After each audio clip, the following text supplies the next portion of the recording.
Welcome to month 3 of the Rainbow Sampler Block of the Month quilt created by Kay England. This month we're going to be making 2 blocks. We have block 3A, which is done in blues, and block 3B will be done with green fabrics. So I just want to review the fabrics that we should be pulling from our yardage or to ensure that we have in our monthly package. So we've got our fabric A, which is the white swirl. Fabric B is our light gray swirl. We have F, G, H, K, L, and M. So these are the colors you will want to pull from your full yardage, or just double check that these are what are in your packages for month 3. So in your monthly packages, you will have received a fat quarter of fabric A and fabric H. All the rest of these fabrics will be a fat eighth. Again, if you're using the monthly packages, from fabric A, you're going to cut 3 4-inch strips. Fabric B, you're going to cut 4 2-inch strips. And fabric F, 3 2-inch strips. Fabric G, 2 4-inch strips. Fabric H, 5 2-inch strips. And K, 2 2-inch strips. L will be 2 4-inch strips. And from M, we're going to be doing 4 2-inch strips. And from full yardage, again, we know that the increments are a little bit different. So for fabric A, you will cut 2 4-inch strips. B and M, we will cut 2 2-inch strips. F will be 2 2-inch strips. G will be 1 4-inch strip. H will be 4 2-inch strips. K will be 1 2-inch strip, and L will be 1 4-inch strip. And that's the increments for full yardage. All of your 2-inch strips will stay whole. There won't be any subcutting of these at the moment. You will take your 4-inch strips and you will subcut them. So your fabric A, you'll subcut into 14 4-inch squares. Your fabric G, you will subcut into 8 4-inch squares, and your fabric L will be 6 4-inch squares. Okay, so our first step in piecing is taking our 2-inch strips and we're going to pair them together. So we are going to take our F and our H strips here, and we're going to pair them together and sew them lengthwise together all the way down. So we're going to have one big long strip, as you can see here, and then you're going to press our seams open. Now, again, with our monthly packages, because you've got smaller pieces, you are going to make 3 strips of your F and your H fabrics, but from full yardage, we only have to sew 2 strips. You will also sew 2 strips of each of these combinations if you have the monthly packages, but you will only need to sew 1 long strip if you're using full yardage. Only because, again, the fat quarters and the fat eighths are essentially cut in half, so you don't have full widths of fabric. So that's why we have to sew twice as many. When we're cutting from full yardage, we have full widths of fabric. So essentially 1 strip is the same length as 2 strips of the monthly. So we're going to take, again, just to recap, we will take our F and our H, and we're going to pair them together and sew the 2-inch strips lengthwise all the way down and press those seams open. We will do the same with our B and our H, our B and our M, and our K and M fabrics. So this is what all the strips will look like for the first step of piecing. Okay, so the next step in our cutting and piecing is we need to take our strips that we have and we need to subcut them. So we want our strips to be 2.5 inches wide by 3.5 inches. Okay, so what we did was that pairing, as I just went along and I cut them into 2.5 inch inches wide. So this pairing here is our F and our H fabrics. This is now considered unit 1A, and we have 24 of these. Our unit 1B is then our B and our H fabrics, and so I've cut those so that I have 16 of them.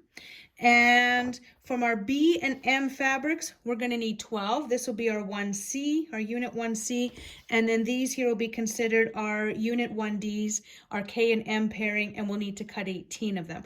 What I did just to speed up the process is I took my strips, and as you can see, I ensured that this here was all lined up evenly using the line on my mat, and then I just took the other one, and also, as you can see, it's all lined up there. So as long as these are all lined up nicely with this line on the cutting mat ruler there, we're good. So these are all lined up nice and parallel to one another. I've already cut some off, as you can see, but to speed up that process is I lined it up so that I had 2 inches here.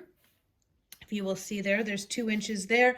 So I've got my ruler lined up at 2 inches with the ruler on the cutting mat, and I can go ahead and slice and cut 2 at a time. And then I can just move over 2 inches again. I'm ensuring this ruler's lined up all the way along with that on the mat, and I can just keep moving over. And it's just a little bit more efficient way to be able to cut our strip sets here.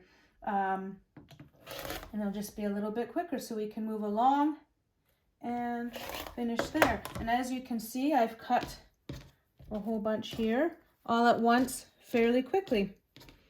So there they are. So like I said, we are going to want to have 24 blocks of our unit 1As, and we will have 16 of our 1Bs, 12s of our 1Cs, and we're going to end up with 18 of our KMs.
Okay, so we took our unit 1 A, B's, C's, and D's, and we paired them together opposing one another. So as you will see, the blocks are opposing one another, so we paired them together. So now we have a unit 2A. We should have 12 of these. This is our unit 2B. We will have 8. Unit 2C, we will end up with 6. And our unit 2D, we should end up with 9. When I paired them, and then I pinned them, chain pieced them, cut them apart, and of course pressed all the seams nice and open, so because we're going to have very bulky seams as we put it together otherwise. So pressing them open just keeps everything nice and flat and easy to piece. Okay, so we've taken our fabric A squares and we've drawn our line from corner to corner, and we've paired them with our fabric L and our fabric G squares that are 4 inches. So we've paired them, and I stitched my 1/4 inch line on one side of that line, and I've chain pieced all of that, and now I'm going to go ahead and I'm going to stitch on the other side of the line 1/4 inch so I can have my half square triangles. All right, the half square triangles are finished. As you can see, I've got the green and white pair and the blue and white pair. And what I've done is I cut them apart, press those seams open, and I trim them again to 3.5 inches wide. So now we have all of our units ready to go to be able to piece our block. So this will be considered unit 3B, and this is unit 3A. So now if you come over here, as you can see, we've taken the various unit 2s and the 3s, and this is what we have for the layout for our blue version. Just take a look at how we've got these triangles facing out this way and opposing. The other thing to notice when you're laying it out is this floral blueprint is a diagonal line of that all the way across, and then there's also a diagonal line here of the blue paisley. So this is what the finished blue block will look like when you go to lay it out. I'm just going to piece my rows together and complete this block. Okay, so I finished the blue ones. I've now moved on to our green blocks. Similar layout once again, where we've got the floral across this way, the pale green this way, and we've got the arrows out this way. As I pieced each unit into its row, I did press those seams open, and then as I'm now putting the rows of these blocks together, I'm also going to press these seams open. That's one of the questions I had, because I do know in my first video for the block 1 or month 1, some of those seams we were pressing, alternating from sides.